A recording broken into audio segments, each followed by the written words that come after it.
I don't know if you could tell, but I am in fact a gamer. I don't just love Pokemon or creature collectors, I love video games. So much so that I wanted to be a game developer when I was growing up. While that didn't pan out for me, I do love supporting other folks in their endeavors and talking about the things I like, so... Sonic Amateur Games Expo, or SAGE for short, it's a collection of games and demos made by the Sonic community. It's a yearly thing and I've known about it for a couple of years now. I didn't play too many of them last year except for the widely known Sonic GT. Not reviewing it now, but play it, it's really fun. But I wanted to play more demos this time around, and I have done just that. Before I start getting into these games, I do once again have to preface, this is my opinion and I'm only one guy on the internet. And one that isn't even a game developer. I'm going purely off of vibes, and my rating system would be just as arbitrary. Now that we're done talking about the boring stuff, let's get to it. If you don't know who I am, hi, I'm Okin, your favorite clout chaser, and this is Sage 2025. Cat Attack is a game made by Jalen Brock, which, unsurprisingly, stars cats. A lot of them actually, and it's a beat-em-up styled game. Some of you will be able to tell at a glance that this game is heavily inspired by Newgrounds, whether it be the proportions, the style itself, or the fact that they love using a bunch of common sound effects.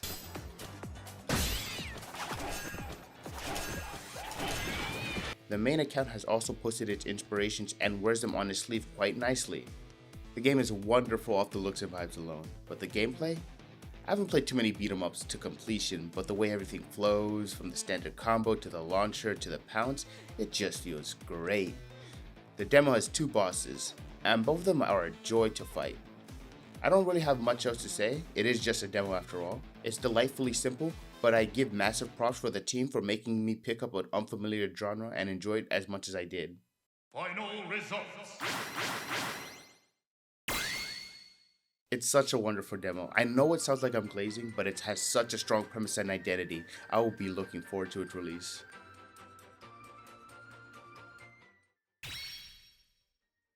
Leap Galaxy is a 2D platformer made by the Chilean developer team Peach and Tune.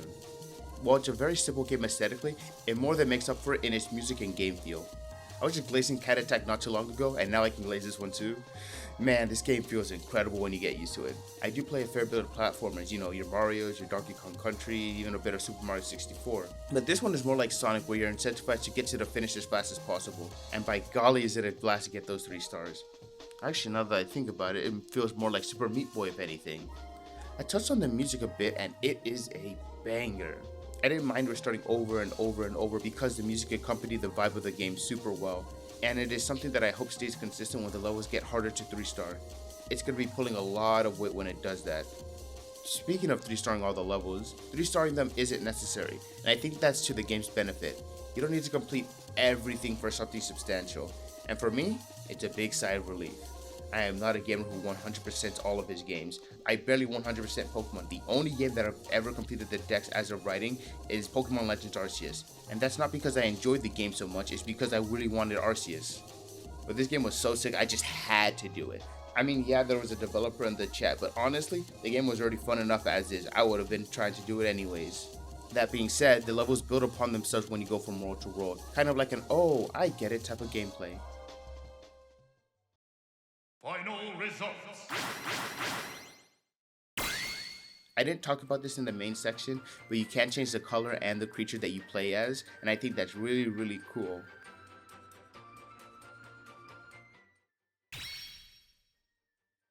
Another platformer made by the developer Cyactro, I'm not really sure. This one takes advantage of the third dimension, and I've been playing some of these games with my buddy Kekon. Link of his socials down there. And he had mentioned that this game had been available in the prior Sage year. And I did remember watching him play a game like this before. It was a Tori game, but it wasn't specifically Tori Saturn. But frankly, I didn't even realize that there was a whole franchise made for this. This game was made for lab feeds. I could barely squeeze out an A rank for it. But honestly, not mad at that. The game looks very bright and bubbly, and it is, but under the hood, if you really want a good score, you're gonna have to absolutely earn it. There's only one track in the demo, so it's hard for me to talk too much else, but from the Steam page, it has so many more earworms in store music-wise. Final results. Tori is a lovely little bird to play as, and unlike these other two games, the game is complete and able to be purchased on Steam right now. Though it's not necessarily my type of game, so I might have to hold off on getting it. Murray Wildwoods, a project headed by Spelldosa Interactive, a Swedish indie game studio. Murray Wildwoods is a relaxing game where you're tasked with cleaning up a corrupted forest. There's some light platforming, but nothing nearly as demanding as the previous two I had mentioned. This game is also very pretty, really pretty. But even though I went through the demo and cleaned up everything, I think, I knew this game was not for me. But I do want to talk about what it does do for me. The game signifying that an area is cleaned by growing foliage and the like is lovely. And the character design? You. I like you. I want you. And man, if I wasn't such a competitive soul, this would be the type of game that would soothe me after a long day of work. But I play too many competitive games for my liking to distress, so I know this is certainly a me problem. But if you are the type to play something like Power Washing Simulator for its vibe or just because it's a very soothing game, I feel like this is the game that would also be up your alley. Maybe because in both games you use a water-based tool to clean up stuff, but I just don't play enough cozy games, so my expertise is limited. But please do check it out if you're a more casual gamer who wants something more simple and lightly challenging. The gameplay loop is easy to understand and there's more than enough collectibles in order to keep your interest piqued. Final results. It really is difficult to rate a game that you know that you're not into, but I really want to give the game its flowers for what it is. But this is really a see for yourself title.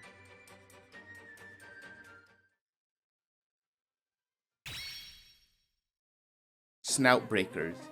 This one's a bit different since I know this one's clearly inspired by Punch-Out as a franchise, but I've never played Punch-Out and I've never had too much interest in playing it. But from the looks of it, it looked like a fun little demo for me to try out. This demo had hands, man. It was a bit tough for me, but I do like that. I'm bad at this game and I'm actually happy that I'm bad at this game. It just means that I can pop off when I do eventually win. But if you are new to this, you can do high and low punches, left or right. But unlike the star system in Punch-Out on the Wii, you build meter like in a fighting game. But careful, you also do lose meter when you do get hit. I've heard that these games can be likened to puzzle games, and after fighting the first few opponents, yeah, I can see that, and honestly, I like it. It's also because I did enjoy the characters and their personalities, and all their designs. They're all really cute and I do love the pre-fight dialogue for them. Shit. I do feel bad about beating up Pahul because he's so nice and welcoming, man. Ugh, I hate it here. Though I do want to say that since this is a Punch-Out style game, the game's movements should be crisp and clear, and for the most part they are. It's just Agroha's high and low punches can be a little bit difficult to register, which is pretty much all that I have when it comes to criticism. All the other characters registered very nicely in my head. Final results. Don't even get me started on the last fight. That one was kicking my teeth in, but they're so cool.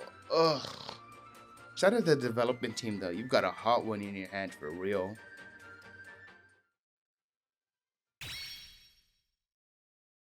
Bomb Bun, a game developed by Keki Tofu. You can play as a bunny that has bombs. Lots of bombs actually.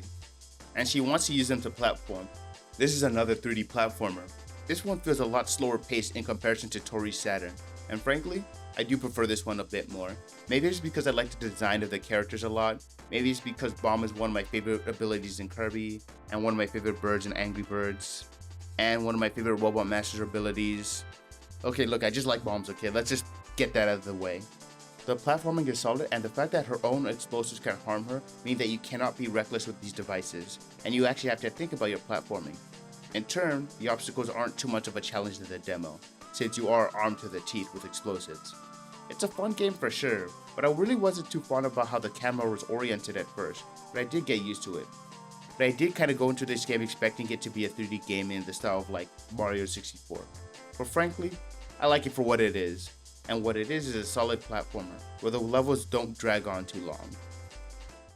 Final results. It's a really strong game. I'm just really interested to see how the levels do progress. That's kind of the problem with some of these demos, because they really have a very a very simple introduction, and then you can really feel the depth of the game when you're in the middle of it.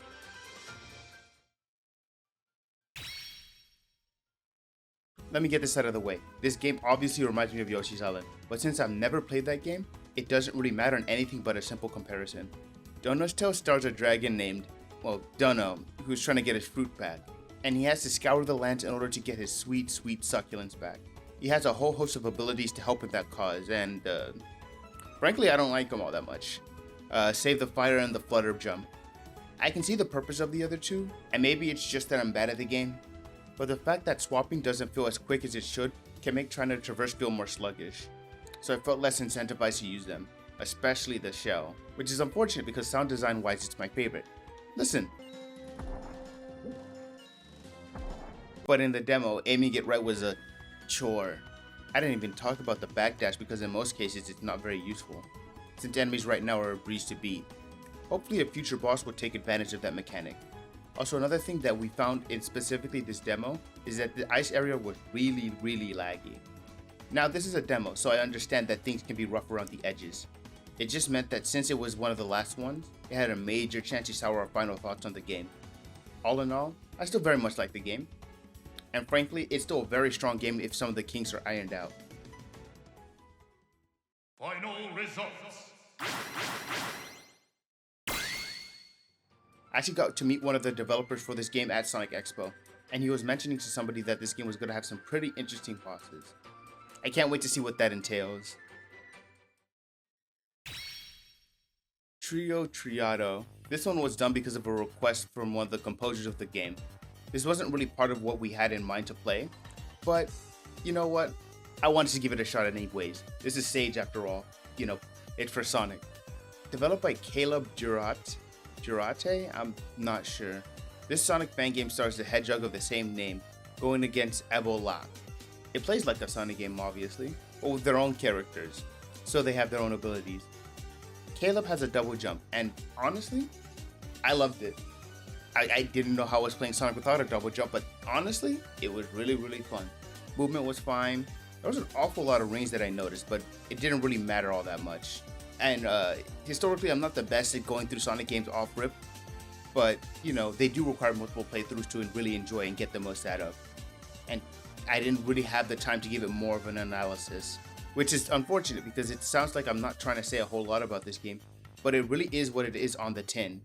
It's charming, it's fun, I like Caleb's glasses, and you know what, I'll try to check the game out if it gets a full release at any point. Final results. Story-wise, I'm not exactly sure what to expect from this game, but I feel like there would be a bunch of inside jokes I just won't get, but I really can't prove that yet. Dude, where do I even begin with this game? Oh, okay, you know what, let's start with this. I love penguins. As soon as I saw its aesthetic, I knew I would love this game. I was hooked on its aesthetic alone. And gameplay-wise, I loved every second. From its obviously Soda-inspired branding to its more dreamlike aesthetic and its lovely and serene music, turning into a frantic banger when you gotta get the hell out of the level. Goodness, it's wonderful. The movement is like a mix between Sonic and the Wario Land games, I feel.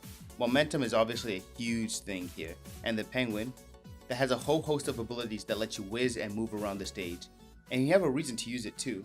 There's so many little hidden sections that let you stretch your proverbial wings with additional platforming challenges for those bottle caps, which can only be deposited at a checkpoint. I didn't really try to experiment with this, but you can actually avoid the checkpoints in order to get a higher combo with the bottle caps, which I think is a really cool thing for score-based purposes. But even the hub world feels very good to play. I love just gliding through the levels. Even if you're not a huge platform fan, I would give this demo a shot, just on the fact that the hub world alone has so much charm. Final results. Domo Yoro, you got a gem that you're working on, and honestly, this is one of the games I cannot wait to try out in full. Sonic Before the Sequel was a game made in 2011 that wanted to place itself in between the Sonic games. Apparently this was a big thing in the Sonic community, since I've heard of its praises and I've even played a bit of Before the Sequel without me realizing it. This version is a remake of the 2011 version, headed by Facundo Gomez and Yusumili. This demo is short and sweet. I don't think it's a difficult romp through the levels, almost too easy if I were to say anything. but these are the first levels, so it does make sense. Honestly, the fact that it runs buttery smooth, which is very impressive for a demo sometimes, and since some of these games can be rough around the edges, frankly, if you told me that this game was already out, I'd believe you. Couldn't really find any flaws with the game gameplay-wise. It's kind of insane when I think about it though. Somebody decided to pick up a well-regarded fan game and decided to modernize it, not out of contempt, but out of genuine enjoyment for the original. Like, honestly, as a creator, that sounds like the ultimate honor. Final results. This is Kekon's suggestion, but I'm always glad to see that Sonic fans are as talented as they come. Keep up the good work, you two. Wind Weaver, Green Feather Studios' debut title. You play as a Wind Weaver, who I will affectionately call Diego. A 3D speed-based platformer with multiplayer. For a demo, that's quite a lot actually, or at least quite impressive. I race Kekon in it, and while Diego runs really fast and I love his slide mechanic that makes him gain a lot of speed, I really don't vibe with how the abilities are placed button-wise. Or maybe it's just that I don't think that the double jump and air dash need to be tied to a specific power-up location. I just think that it could be the regular abilities that Diego has, so that it can't ever break the flow. Maybe if there were more abilities under their belt, I can understand the need to swap them out, but I feel like in the context of the demo, it's not necessary to do that. There was one place I got soft locked and I couldn't get out of, but other than that, it's a lovely little demo that has its potential, and frankly, I do hope to see more of it later down the line. Final results. Aesthetic-wise, I think it's one of the more interesting ones. I do actually love dreamlike aesthetics. I've never played Super Mario 64 to completion, but I've always been a big fan of its aesthetic. If they can hone that in a bit more, I would be so down to play this game more. Comet Tail. This is a game made by Shavemer. This game starts a really cool mouse running through a testing ground where something is wrong. I do like platformers that offer a challenge, but I don't think this game is one that is fair with the challenges that it provides. Leaps of faith, instant death, and just being generally unforgiving make me think that this game is really unfinished or is trying to be like a Kaizo game. And if it's the latter, you've certainly got it, but that's definitely not my type of game. I think this game would heavily benefit with the mouse either being much slower or the map zoomed out a bit, so that we know what's coming on next in the map. It sucks too because I really like the vibe of this demo, but it's just so frustrating getting killed by enemies and objects that I can't see. And that was when I was trying not to break the game because the dash is so absurdly strong.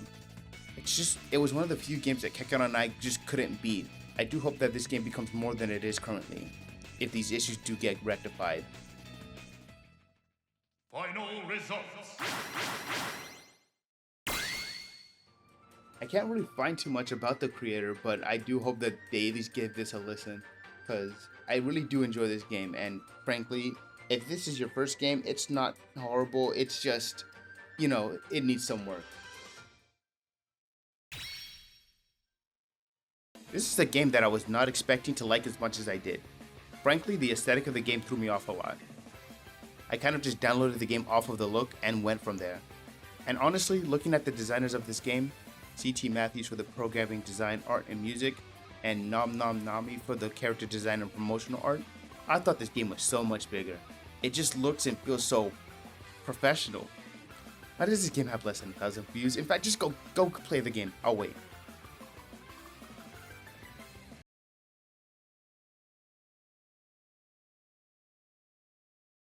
You've played it? Good. Or you just skipped to this part of the video. Either way, this game deserves far more recognition than it currently has.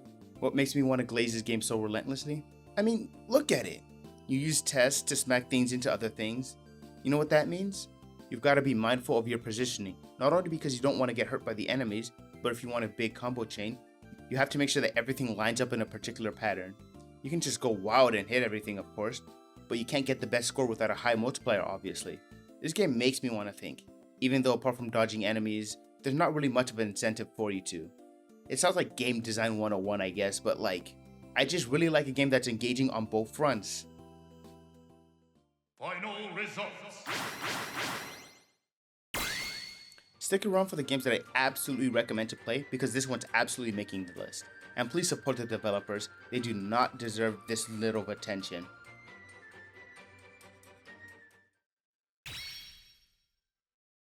This game looks like it was inspired by Sonic Riders in some fashion, which is another game I just haven't played. But apart from that, I think the first thing that comes to mind is always that this game was just not well optimized for window play. Kekon and I had a lot of trouble adjusting the settings for stream. Other than that, the game was just okay. I mean, it looks amazing, don't get me wrong, but maybe it's because of my lack in expertise in the Sonic Rider games. But I just don't get it. Am I bad at it? Well, I don't know. I saw branching paths, but I just didn't know how to ever get there, so maybe I am. It just looks so simple, you know, like it was just like a big raceway, you know, like how people criticize like the first level of Generations kind of. Well, maybe not even criticize, just, you know, how the first 3D level of Generations was, where the paths were very, very big and wide, so you had a lot of room for error. But let me talk about what I actually like about the game. UI, first and foremost, is phenomenal. It clearly takes its inspiration from JSR and games like it. And honestly, I just can't get enough of that. The music is also very much like JSR's music, you know, with the heavy sampling and the funky beats. With all the strengths that it has, I just want to see the mechanical depth, because even if it's not my type of game, which it probably will never be, I would love to see how others enjoy it. Final results. Gosh, I really don't want to be so harsh on this game because I really like the way that it looks. Even though it's not necessarily my type of game, I do like seeing other genres trying to woo me in. I mean, that's what Snoutbreakers pretty much did. I kind of hoped that Hyperpop would be able to do the same, but as of right now, it just couldn't do that. Disaster Arms Impact Project Bond is a run-and-gun boss rush game inspired by Alien Soldier. I've never heard of this game before. Even if you don't know what that is, don't worry. I'll put some gameplay clips on the screen while I'm talking. Hey, doesn't this look really cool? Glad you agree, because Disaster Arms is like that, and honestly, it's a pretty sick game. I'm not good at it, but it's absolutely an appealing game. The art style is probably the most unique I will cover. Its visual identity is so incredibly strong. I hope that this game has an art book for me to sink my teeth into, because goodness, the boss designs in this demo are so cool. The music isn't horrible, but it's nothing to write home about. Not something I can really find myself humming for reference. Other than that, oh my god, I think this game is sick, but I might be a little biased. Well, I don't care. Robots are cool and awesome, and I love games that have big and cool robots. Enough said. Final results. This game's on Steam, by the way. It's like $10. Comes complete with 30 bosses. If you're hankering for a run-and-gun style game with cool bosses, the developers got you covered. Wicked game, dude. This demo rocks. This game was developed by these fine fellows. Bakumaru, who was eating these aspiration cubes in order to eliminate these nightmare-causing blockheads. Honestly, I like this guy. Look at him. He's such a good boy. Or girl. I actually don't know. Once again, if the developers are watching, let me know this thing's gender. Or lack of it. Okay. Gameplay? It's a time-based collectathon. Not unlike Katamari Damacy or Ape Escape. Or dare I say it, Pac-Man. Bakumaru feels a little floaty. It gives you a degree of control in the air, but I did find myself struggling to get the cubes, because Bakumaru's just floaty enough to make it a little annoying. Nothing too bad. Honestly, going through the first and only level of the demo, it really is everything it sets out to be. And honestly, as somebody who's played Ape Escape and Pac-Man, more please. Final results.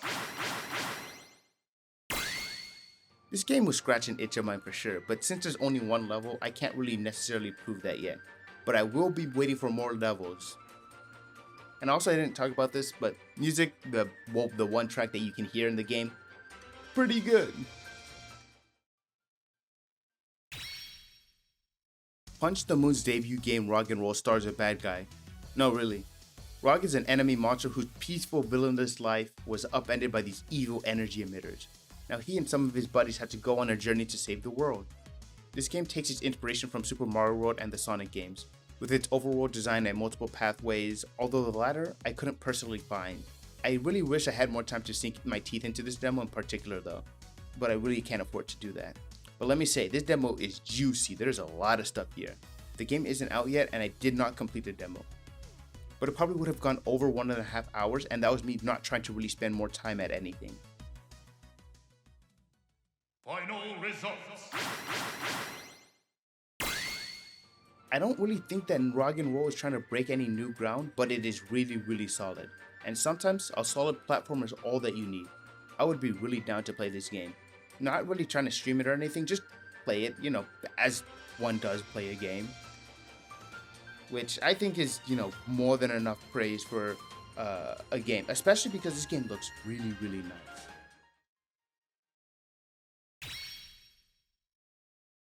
Developed by Whisker Fjords, Meanderforth is an action platformer starring Garrett Rapids, an otter with a unique power.